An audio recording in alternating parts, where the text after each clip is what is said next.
Today marks 20 years since Houston became a refuge for thousands of Hurricane Katrina evacuees, opening the doors to the Astrodome, an unprecedented humanitarian effort.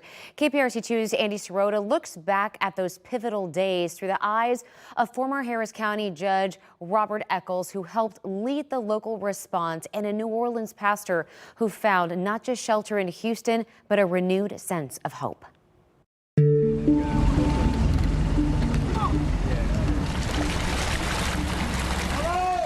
As the rising waters inundated New Orleans during Hurricane Katrina, tens of thousands of families were uprooted, torn from the only home they had ever known. It took us about 17 hours to get here with my family. With just 2 days worth of clothes and no idea what lay ahead, That's correct. Pastor Shannon Verrett packed his family into the car and fled to Texas. I'll never forget when the impact hit my daughter. She had sketched a picture of her, and it showed that she was homeless with her family in the car. And that's when it became a reality to me. I just remember pulling over on the side of the road, walking to the back of a building by myself and just bursting into tears. As a humanitarian crisis began to unfold, Glad you're all right. Houston opened its heart, turning the aging Astrodome into a lifeline. Right here outside the dome, the buses rolled in, one after another, bringing evacuees who had lost nearly everything. This became their first stop on a long road to recovery, and Houston was ready to welcome them. The Astrodome, once home to baseball legends, was transformed into a massive relief center, ready to house close to 25,000 people. Former Harris County Judge Robert Echols helped lead the coordinated effort from day one. It was our proudest moment. The miracle was we were able to do it in about 14 hours before we took our first person in there. Echols credits quick coordination and a wave of volunteers for making it happen fast. Those 5,000 or 6,000 volunteers wound up registering 60,000 volunteers who came to the dome to help folks. Inside, the dome was converted into a city within a city, with medical care, food, showers, and rows of cots stretched across the stadium floor.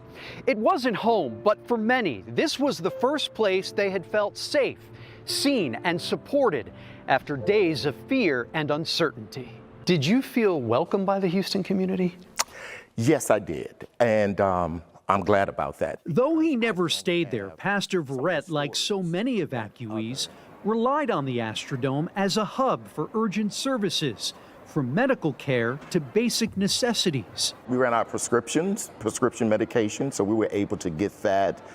Provided us resources in terms of places to get food, places to get gas cards, all those types of things. So it was a great resource for us. What happened inside the dome revealed something deeper about Houston's identity. I think more than anything, it showed how much we care. Or I think that you saw the sense of community that was here that people maybe didn't realize and didn't appreciate before.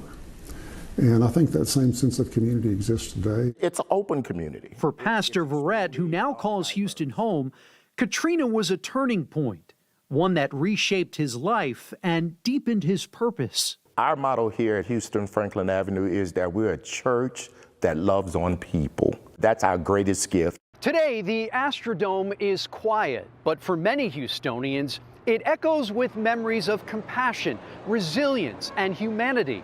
More than just a landmark, it's a symbol of how a city opened its heart to strangers in their darkest hour.